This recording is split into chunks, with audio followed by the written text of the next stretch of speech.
ডেকা ল'ৰাসকলৰ বাবেও এখন নতুন আঁচনি আৰম্ভ কৰিছোঁ। সেয়া হ'ল 1 লাখ চাকৰি আমি দিম বুলি কৈছিলোঁ। মে' মাহৰ ভিতৰত আমি 1 লাখ চাকৰি দিয়াৰ কাম শেষ কৰিম। ইলেকশ্যনৰ মিটিঙত মই লগতে কৈছিলোঁ যে 1 লাখ চাকৰি দিম আৰু 2 লাখ যুৱক যুৱতীক আত্মসংস্থাপনৰ আমি সুবিধা কৰি দিম। এই বছৰৰ পৰা আমি এটা নতুন আঁচনি হাতত লৈছোঁ, যাৰ জৰিয়তে 2 লাখ যুৱকক আমি আত্মসংস্থাপনৰ বাবে 3টা কিস্তিত আমি 2 লাখ টকাকৈ তেওঁলোকৰ হাতত আমি তুলি দিম। কোনো বেংকৰো গ্যাৰেণ্টি নালাগে, একো নালাগে। আমি মাত্ৰ আমাৰ যুৱক যুৱতীসকলে যাতে কিবা এটা কৰি খাব পাৰে, তাৰ বাবে আমি 2 লাখ যুৱক যুৱতীক আমি 3টা কিস্তিত 2 লাখ টকা আমি দিয়াৰ বাবে ব্যৱস্থা হাতত ল'ম। অহা 31 তাৰিখে আমি কেইবাটাও নতুন নতুন কাম কৰিব খুজিছোঁ। আমাৰ কলেজত MA MSc পঢ়া ছাত্ৰ ছাত্ৰীসকলক ঘৰৰ পৰা কলেজলৈ যাতে অহাত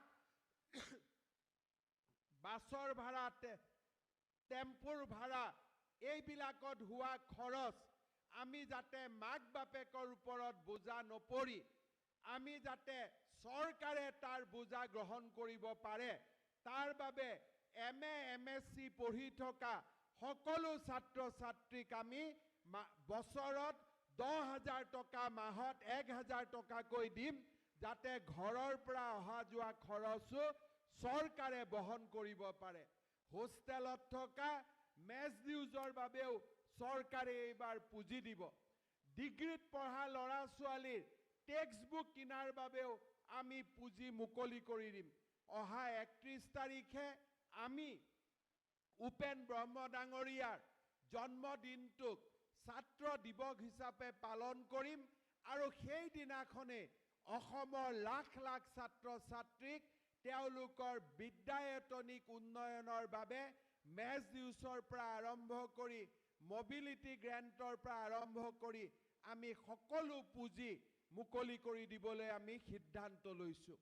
শ্ৰদ্ধাৰ ৰাইজ, আমাৰ ৰাজ্যখনৰ জনসাধাৰণে আজি উন্নয়নমূলক কাম কাজত চৰকাৰক প্ৰেৰণা জনোৱাৰ বাবে আমাৰ ৰাজ্যখন আগবাঢ়ি গৈছে। অলপ আগতে আমি প্ৰধানমন্ত্ৰী ডাঙৰীয়াৰ মন কী বাত অনুষ্ঠান হৰদত্ত বীৰ দত্ত ভৱনত শুনিছিলোঁ।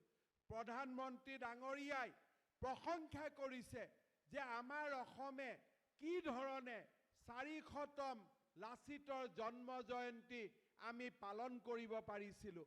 তেখেতে মন কী বাতত উল্লেখ কৰিছে যে 42 লাখ মানুহে লাচিতৰ ওপৰত ৰচনা লিখিছিলে।